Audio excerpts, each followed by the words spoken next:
Interim গভর্নমেন্টের 18 মাসের সকল কিছুর জন্য আপনি দুর্নীতি দমন কমিশনকে নির্দেশ দিন। করাপশন কোথায় হয়েছে, কিভাবে হয়েছে, কারা করেছে, সবকিছু ফাইন্ড আউট হোক। পূর্ববর্তী সরকারের বিরুদ্ধে ওঠা দুর্নীতির অভিযোগের নিরপেক্ষ তদন্ত হলে ভবিষ্যতে ক্ষমতায় আসা সরকারগুলোর মধ্যেও জবাবদিহির সংস্কৃতি গড়ে উঠতে পারে, এমনটাই মনে করছেন রাজনৈতিক বিশ্লেষকরা। অন্তর্বর্তী সরকারের দুর্নীতির তদন্ত হওয়া উচিত, স্বরাষ্ট্রমন্ত্রীর এমন বক্তব্যকে স্বাগত জানিয়েছেন তারা। নতুন বন্দোবস্ত, বৈষম্য বিলোপ এবং রাষ্ট্র কাঠামো সংস্কার, এরকম নানা প্রতিশ্রুতি নিয়ে রাষ্ট্র পরিচালনার দায়িত্ব নিয়েছিল অন্তর্বর্তী সরকার। তবে দুই উপদেষ্টার ব্যক্তিগত কর্মকর্তাদের অনিয়ম, মোবাইল ফিন্যান্স কোম্পানি নগদের অর্থ আত্মসাতের অভিযোগ এবং প্রধান উপদেষ্টার একজন বিশেষ সহকারীর ব্যক্তিগত কর্মকর্তা ও তার স্ত্রীকে দুদকে তলব নানা আলোচনার জন্ম দিয়েছিল। 1.5 বছরের একটা অস্থির সময় ছিল। অন্তর্বর্তী সরকারের আমলে দুর্নীতির অভিযোগের বিষয়ে সম্প্রতি দাবি তোলেন স্বরাষ্ট্রমন্ত্রী।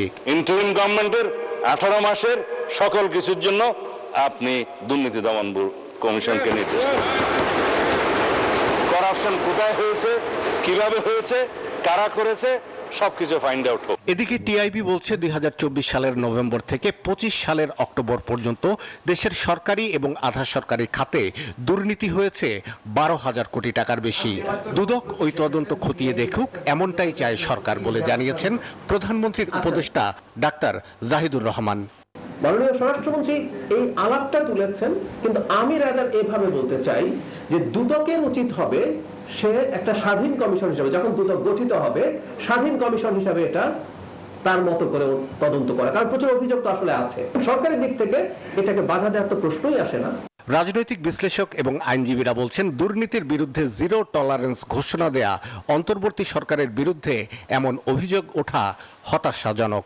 সরকার নিজের জন্য লাভ, সরকার নিজেকে একটা প্রোটেকশন দিতে পারছে, নিজেকে এক ধরনের আপনি যারা অপরাধ করতে চায় অপরাধ প্রবণ তাদেরকে এই জায়গা থেকে একটা ডিসকারেজ করতে পারছে।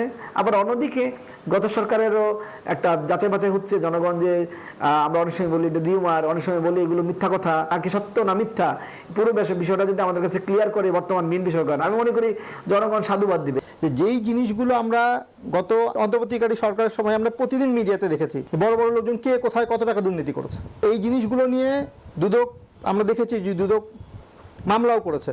আমি তো এই পর্যন্ত কোনো নিউজ এখন পর্যন্ত দেখি নাই অনুসন্ধান শেষ হয়ে কারো বিরুদ্ধে দুদক কোনো পদক্ষেপ গ্রহণ করেছে। তাদের মতে রাজনৈতিক উদ্দেশ্যে নয়, বরং তদন্ত হওয়া উচিত নিরপেক্ষভাবে, যাতে ভবিষ্যতের জন্য তা এক উদাহরণ হয়ে থাকে। এটা তো কোনো সমস্যা না। শাহ আলী জয়, নিউজ 24, ঢাকা।